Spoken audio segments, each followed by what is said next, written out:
Hello students. So today we are on the end of the chapter and our last topics are some like how to feel the electrons in the orbital and their rules and the electronic configuration.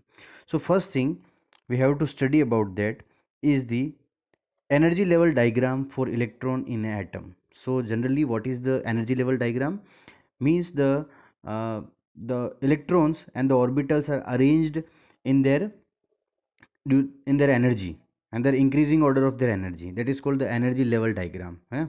So the relative energy of various orbitals, different orbitals की energy अलग अलग है. So the relative energy of various orbitals can be shown by arrangement known as energy level diagram. So यहाँ पर हम दो type के exams पढ़ेंगे, examples. First thing for the mono electronic atom जिसमें सिर्फ एक ही इलेक्ट्रॉन है, और second for the multi electron atom जिनमें more than one electron present रहेंगे. So first thing, energy level diagram of different subshell and orbitals in a mono electron atom like hydrogen atom. तो ये check करो, इसका diagram है energy level diagram. From here to there energy is increasing, means the 1s has the lower energy as compared to 2s, and 2s has lower energy compared to 3s, and then 4s, the 4 shell has the maximum energy. Okay, so that is the ground level you can say, और ऐसे करके energy ऐसे increase हो रही है. So increasing order of energy है, so that's what is called energy level diagram. तो for mono electronic atom आपका 1s है, उसका एनर्जी सबसे लीस्ट है. आफ्टर देन ये डिपेंड करेगा ओनली किस पे, एन पे डिपेंड करेगा, एल पे डिपेंड नहीं करेगा. सो दैट्स वाई सपोज वो 2s है और सपोज वो 2p है, दोनों का एनर्जी क्या रहेगा, इक्वल रहेगा. बिकॉज एन पे एन इक्वल है, 2 इट मीन्स एनर्जी भी इक्वल रहेगी. एस और पी पे वो डिपेंड नहीं कर रहा, अदरवाइज डिफरेंट होता. तो हम यहाँ पर देख सकते हैं that is 1s then 2s 2p equal है, उससे ज़्यादा एनर्जी किसका है, 3s 3p 3d का, then 4s 4p 4d and 4f. तो energies of various orbitals in a mono electronic atom depends only upon the n means principal quantum number. All the subshell in a given shell have the same energy. एक shell में जितनी भी subshell होंगी ना, उनकी energy क्या रहेगी बेटा, सेम रहेगी. जैसे हम चेक करते हैं n इज इक्वल टू 2 है, 2 has two type of subshell s and p, so 2s has energy equal to 2p. Again n is equal to 3, तो उसमें रहेगा 3s 3p and 3d, all have same energy. And the last one is n is equal to 4, 4s 4p 4d and 4f, इनका energy भी क्या रहेगा, same रहेगा, कोई difference नहीं है. बिकॉज एनर्जी किस पर डिपेंड कर रही है, only upon the n principal quantum number, है ना. और the orbitals having the same energy are called degenerated orbitals. क्या होते हैं degenerated orbitals, like this 4s 4p 4d 4f, these orbitals have same energy, उनकी एनर्जी सेम होती है, उनको बोलते हैं degenerated orbitals. Okay. The electrons in first orbit in hydrogen atom corresponded to most stable state and is called ground state. जो सबसे नीचे वाली स्टेट है, आप हाइड्रोजन में चेक करो इलेक्ट्रॉन कहाँ रहेगा, 1s में ही तो रहेगा, सिंगल इलेक्ट्रॉन है. सो ये सबसे most stable state and it is called the ground state. An electron in the 2s 2p or higher orbital in hydrogen atom is called excited state. मतलब यहाँ से वो इलेक्ट्रॉन जब एक्साइट होगा जम करके कहाँ जाएगा, 2s 2p या 3s 3p में. So these are called the higher states and the ground state is called the ground state is called the most stable state, and these are the excited states. Okay, ये अंतर आपको जो difference है वो बेटा clear हो गया होगा ground state and the excited state में. ओके. नंबर 2, अब हम चेक करते हैं मल्टी इलेक्ट्रॉनिक एटम के लिए. So energies of different subshell and orbitals in a multi electron atom. अच्छा, very important line. In a multi electron atom the energies depend on n, okay, and also n, sorry, on the n and as well as on the s. ठीक है, n पे भी depend करेगी और l पे भी depend करेगी. It means इसका मतलब क्या हुआ, सपोज 2 है, n इज इक्वल टू कितना है बेटा, 2 है. सो 2s और 2p की जो एनर्जी वो सेम नहीं रहेगी. Why, there is n is same but l is different. इसका वैल्यू होता है 0, इसका होता है 1. सो ये डिफरेंट हो जाएगी. ओके, सो हम चेक करते हैं यहाँ पर, ये चेक करो 1s, एक सेकेंड, यहाँ से हम इस डायग्राम को देखते हैं, एनर्जी लेवल डायग्राम को देखते हैं. So which has the least energy, 1s. 2s तो 2s अपर साइड में होगा बिकॉज सेकंड शेल हो गया. 2s, अभी देखो 2s 2p दोनों इक्वल नहीं है. 2p has higher energy than 2s, than 3s, than 3p, than 4s, than 3d. अब यहाँ पर कंफ्यूज मत होना, मैं आगे सिखाऊंगा that how the 3d, and then 4p, then 5s 5d 5p 6s 4f, ऐसे करके एनर्जीज इंक्रीज हो रही है. ठीक है, इसके पीछे रीज़न क्या है. In multi-electron atom, value of n is same 2 के लिए 2 ही होगी, 3 के लिए 3 होगी, 4 के लिए 4 होगी, but value of L is different. S P D F different different.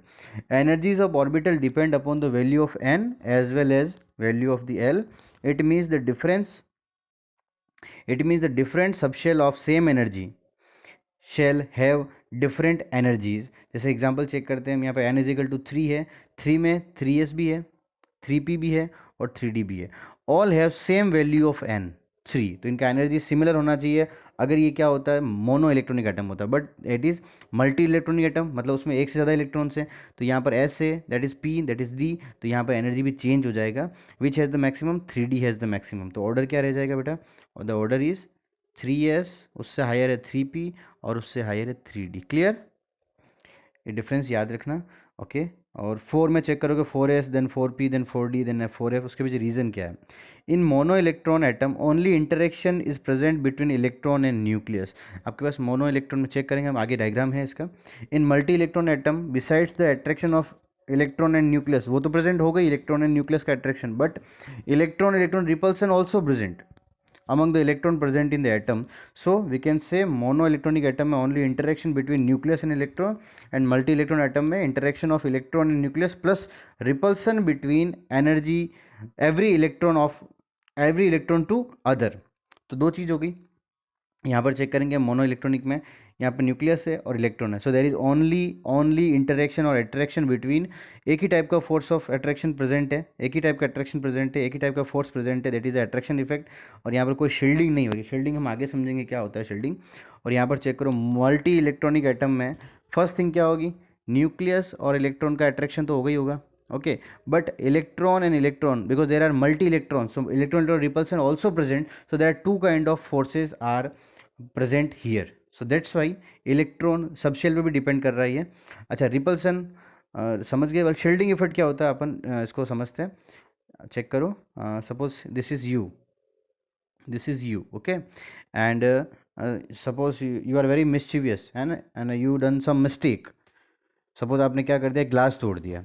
एक ग्लास नहीं, आपने कुछ भी ऐसा काम कर दिया, इसलिए पापा आपको डांटने वाले हैं.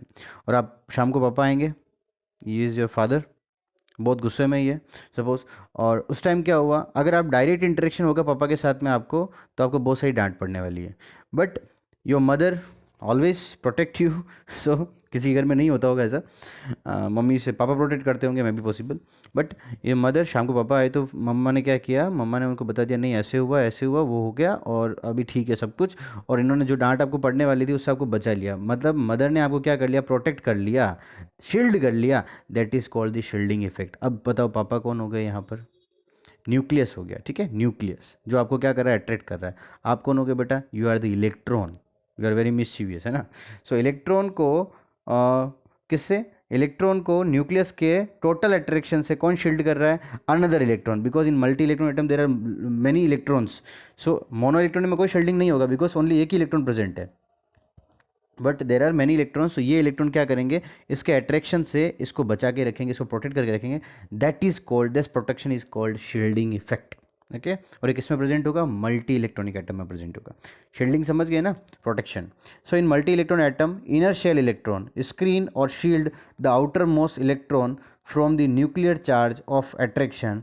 The effect is known as shielding effect और स्क्रीनिंग इफेक्ट. क्लियर, ये आपका न्यूक्लियस है, ये सपोज आपका आउटर मोस्ट इलेक्ट्रॉन है, तो इसको ये अपनी ओर अट्रैक्ट करेगा. But there are many electrons present in inner shells, तो यहाँ पर क्या होगा, इसका जो अट्रैक्शन है वो डिस्ट्रीब्यूट हो जाएगा. सो टोटल नेट अट्रैक्शन यहाँ पर नहीं टोटल अट्रैक्शन नहीं लगेगा. ओके सो जो भी यहाँ पर इसका यूज़ हो रहा है अट्रैक्शन वो लेस हो जाएगा, और यहाँ पर लास्ट में कुछ नेट अट्रैक्शन लगेगा, that is called Z effective. जो बच के लगेगा उसको बोलते हैं जेड इफेक्टिव, वो हम आगे पढ़ने वाले हैं. बट ये प्रोटेक्ट कर रहे हैं, it means that is called shielding effect. Being spherical, when the net attraction experienced by the then the net attraction experienced by the outermost electron from the nucleus is called effective nuclear charge. अब ये क्या होता है effective nuclear charge? Suppose this is the this is the एक second, this is the outermost electron, this is the nucleus. Okay अभी कितना charge लग रहा है, 100%. 100%. तो ये जेड इफेक्टिव कितना हो गया यहाँ पर, 100. जेड कितना हो गया बेटा, जेड जो अट्रैक्शन है वो कितना हो गया, 100 हो गया. But this is the nucleus, this is the outer most electron, और सपोज यहाँ पर there are 2 electrons or 3 electrons are present, और सपोज यहाँ पर भी कितने हैं, 2 electrons are present. So that time the 100% attraction is not apply on the outermost electron, क्योंकि बीच में ये इलेक्ट्रॉन भी तो हैं, तो इनको भी तो अट्रैक्ट करने के लिए न्यूक्लियस को कुछ ना कुछ अट्रैक्शन फोर्स लगाना पड़ेगा. सो सपोज करो यहाँ पर 60% अट्रैक्शन फोर्स जो है वो खर्च हो गया, वो वहाँ पर यूज में आ गया, तो रिमेनिंग कितना रहा, 40%. So only 40% nuclear charge is apply on that electron. पहले केस में कितना था, 100%, ओनली 1 इलेक्ट्रॉन प्रेजेंट था. अभी कितना हो गया, 40%. 60% कहाँ यूज हुआ, इन इनर इलेक्ट्रॉन्स में प्रेजेंट हो गया, शील्डिंग इफेक्ट में प्रेजेंट हो गया. समझ गया. सो 40% is what, 40% is called Z effective, the net attraction force, है ना, experience by the outermost electron from the nucleus is called Z effective, और इफेक्टिव न्यूक्लियर चार्ज, इसको बोलते हैं जेड इफेक्टिव. समझ गया, जो बचा कुछ लगने वाला है, that is the Z effective. Now being spherical in shape, S orbitals कैसे होते हैं, they are spherical in shape. S orbital electrons spend more time closer to the nucleus as compared to the p orbital electron, and p electron spend more closer to the nucleus as compared to the d orbital. तो सबसे जो penetration effect है वो high होता है किसका, s का. It mean सबसे क्लोज कौन रहेगा, s ऑर्बिटल इलेक्ट्रॉन्स कभी भी, उसके बाद p इलेक्ट्रॉन्स, उसके बाद d electrons. Okay, so now so s electron will less screened than d orbital electrons in a given shell. We can understand by this. Suppose कोई भी s electron, ये nucleus है, that is the nucleus, and these are the S electron suppose, उसके बाद P, उसके बाद D. तो S के यहाँ पर कोई स्क्रीनिंग तो हो नहीं रही, तो लेस स्क्रीन, इसका मतलब ही यही हुआ, डी इलेक्ट्रॉन को यहाँ पर शील्ड करेंगे ये electrons both electrons, but S को यहाँ पर सबसे लीस्ट शील्डिंग मिलेगी. So that's why it is called electron will be less screened of S electrons will be less screened than D orbitals. Okay, so we can say Z effective, Z effective is inversely proportional to L. L is what, azimuthal quantum number. ठीक है, जैसे जैसे azimuthal quantum number increase होगा, Z effective decrease होगा. Suppose करो S के लिए L का वैल्यू कितना, 0, for P it is 1, for D it is 2, for F is equal to 3. तो सबसे हाईएस्ट जेड इफेक्टिव किसके लिए, जो सबसे क्लोज है, कौन क्लोज है, S. S का वैल्यू कितना, 0, मीन्स S का वैल्यू, L का वैल्यू तो 0 है, बट जेड इफेक्टिव क्या है, maximum. So we can say for S the value of L is minimum but Z effective is maximum. और F के लिए चेक करो, F के लिए L का वैल्यू मैक्सिमम है, बट Z इफेक्टिव क्या होगा, लीस्ट होगा, सबसे कम होगा. So they are inversely proportional. So we can say energies of different orbitals, सबसे हाईएस्ट किसकी, F की, then D, then P, then F. Okay, filling of electron in orbital, very very important, very interesting topic it is. Filling of electron in orbitals. So first thing is aufbau principle. Aufbau, it is a word which means the building up, कोई भी चीज़ बनाना. Building up कैसे, suppose आप कोई wall का formation कर रहे हो, so firstly आप क्या करोगे, ब्रिक को इस फॉर्मेट में सेट करोगे, उसके ऊपर दूसरी ब्रिक्स को सेट करोगे, and after that you will go for the third row, then fourth row. तो आप कुछ बिल्डिंग अप कर रहे हो ना, इसको बोलते, इसका मीनिंग होता है, क्या मीनिंग होता है, आफ्बो, लैटिन वर्ड, उसका मीनिंग होता है building up. Okay, so the in ground state, सबसे पहले आपको इलेक्ट्रॉन कहाँ फील करने हैं, आप जब कोई वॉल बनाते हो कैसे फील करते हो, पहले ऊपर वाली रो बनाते हो क्या, नहीं ना. क्या करोगे, स्टार्टिंग में you will make the first row, then second row, then third row. Okay, तो ग्राउंड स्टेट से स्टार्ट करोगे. So that's why we can read here, in ground state of the atoms the orbital are filled in order of their increasing energy. मतलब क्या करना है आपको, the orbital which has low energy you have to fill electron first in that, after that you go to the higher energy. तो simple सा चीज़ mind में रखना है, you have to fill electron from low energy to high energy. अब start करते हैं, अगर एक जनरल एग्जांपल लेते हैं. सपोज आपका घर है, उसमें there are many kind of the members, है ना, कुछ छोटे बच्चे हैं, स्मॉल चाइल्ड्स, फिर उससे बड़े हो गए, फिर देन दादाजी दादी जी वो सब है. तो हम जब भी खाना बनता है या कोई भी खाना होता है तो हम सबसे पहले किसको खिलाते हैं, दीज आर दी स्मॉल, छोटे छोटे बच्चे होते हैं, उनको पहले बोलते हैं कि आप जल्दी से खा लो खाना, है ना, you have to eat food firstly, उसके बाद मतलब लो एनर्जी इलेक्ट्रॉन्स, उसके बाद जाएंगे हम कहाँ, मम्मा पापा या हम हैं, हम बड़े हैं तो हम खाएंगे, उसके बाद में जो सबसे बड़े होते हैं वो खाते हैं लास्ट में। तो आपको क्या करना है, इलेक्ट्रॉन फील कैसे करने हैं, low energy level to high energy level. Clear हो गया, it is a building up. So now lower energy level fills first and after that electrons are fill in high energy level. अब कैसे पता लगेगा कौन हाई एनर्जी लेवल है कौन लो energy level, इसको भी हम सीखेंगे। The energies of N orbital is determined by the quantum number n and l. Okay, so the energy is determined by n and l. आपको पता है nl क्या होता है, it is the principal quantum number and it is the azimuthal quantum number. Okay, so with the help of n plus l rule, or it is called Bohr-Bury's rule, according to this, अब क्या होता है n plus l, मैं आपको समझा देता हूँ, ठीक है। n plus l में क्या करना है आपको, you have to sum the value of n with l, बस यही करना है आपको, n और l को क्या कर लेना, सम कर लेना है। Okay, the orbital which has higher value of n plus l has the higher energy, ये माइंड में सेट कर लेना है आपको। सपोज किसी का n प्लस एल का वैल्यू है, that is n plus L का वैल्यू है बेटा 2, और सेकंड ऑर्बिटल उसका n प्लस एल का वैल्यू बेटा 3, तो which has the higher energy, it has the higher energy, it has the lower energy. So you have to fill electron first in that orbital, after that orbital. Okay, check करते हैं यहाँ पर orbital in the order of increasing value of n plus L. कैसे check करते हैं, 3s को लेते हैं, 3s orbital filled before the 4s orbital. सपोज आपके सामने एग्जांपल है 4s और 3s, आपको क्वेश्चन पूछ लिया 3s को फील करोगे या 4s को करोगे, तो you have to check it out, इसका n plus l find out करो, which has the higher n plus l has the higher energy and we have to fill it after that the orbital with lower energy. कैसे, 3s and sorry 4s, तो check करो इसका n कितना है 3 और s कित l means n के value कितना है इसके लिए बेटा, s के लिए वैल्यू है 3 और s के लिए s की वैल्यू होती है 0, तो 3 प्लस 0 कितना हो गया, n plus L is equal to what, is equal to 3। इसमें चेक करो चलो, 4 प्लस 0 कितना हो गया, 4 हो गया। So which has the higher energy this, which has the lower energy this, you have to fill which orbital first, you have to fill this 3s orbital first, so that is the concept behind this. So 3s में check किया हमने, 3 n plus L 3 है, इसमें n plus L 4 है, so we have to first fill the electron in the 3s orbital. If two orbital, suppose दोनों same भी तो हो सकता है कभी, if two orbitals have same value of n plus L, then the orbital with lower value of n will be filled first. जैसे example check करते हैं हम यहाँ पर 2p एंड 3s, है ना, 2p मीन्स क्या हो गया 2 प्लस 1, 3s मीन्स क्या हो गया 3 plus 0, both have same value, n plus L की वैल्यू इसकी भी 3 आएगी और इसकी भी 3 आएगी। तो अब तो बताओ which has the higher energy, which has the lower energy.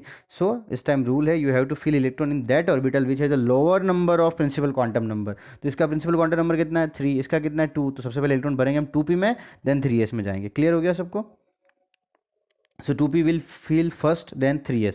यहाँ पर ये बहुत ही शानदार आपके सामने एक डायग्राम है। So by this you can find out the energy of the orbitals and the order to filling the electron in the orbitals. ठीक है, तो आपको सबसे पहले कैसे लिखना है इसको, 1 को 1 टाइम लिखना है, 2 को 2 टाइम लिखना है, 3 को 3 टाइम, 4 को 4 टाइम, 5 को 5 टाइम लिख सकते हैं, बट यहाँ ठीक है सफिशियंट है 4 टाइम लिखा हुआ, देन 6 एंड देन 7। कैसे करना है, 1s 2s 2p, 3s 3p 3d, 4s 4p 4d 4f, 5s 5p 5d 5f, 6s 6p 6d, 7s और 7p। अब क्या करना है आपको, अब आपको यहाँ पर तीर चलाना, अगेन क्या करना है, तीर चलाना। कैसे, 1s, उसके बाद आएगा 2s, उसके बाद में आएगा ऐसे ऊपर से लाओगे तो 2p एंड 3s आएगा, देन चेक करो 3p and 4s, than 3d 4p 5s, 4d 5p 6s, 4f 5d 6p 7s and 5f 6d 7p, यही ऑर्डर आ रहा है, और that is the order of the energy of the orbital. आपको ऐसा नहीं लेना है कि 1s 2s 2p then 3s 3p 3d then 4s 4p 4d 4f, not, ये डिपेंड करेगा n प्लस एल की वैल्यू पे। ओके, मैं एक एक्सेप्शन होगा वहाँ पर, एक एग्जांपल मैं आपको क्लियर कर दूंगा। देख चेक करो, अब आपके पास ऑर्डर क्या हो गया, हम चेक करते हैं यहाँ पर ऑर्डर क्या हो जाएगा, मैं यहाँ लिख देता हूँ साइड में। You have to firstly fill the electron in the 1s, then आप किस पे जाओगे 2s, देन आप किस पे जाओगे 2p पे जाओगे। ओके, सेम नहीं है, आप 2p में भरो, उसके बाद में किससे भरोगे आप 3s में, उसके बाद में 3p में, आप चेक करो 3s में भर लिया, उसके बाद 3p में, देन आपके पास कौन आएगा 4s।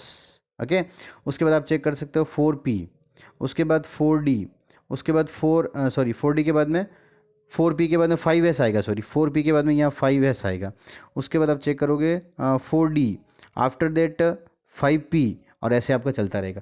तो आपको क्या करना है, you have to arrange them in the higher order of the energy, increasing order of the energy. कैसे लिखोगे आप इसको, ये आपका होमवर्क है, आपको लिखना है ऐसे सबसे पहले लीस्ट जो एनर्जी उसको लिखे 1s, देन उससे हायर किसका है 2p, देन उससे हायर किसका है दैट इज 2p के बाद 1s 2s आएगा ना, sorry 1s then 2 1s 2s then 2p।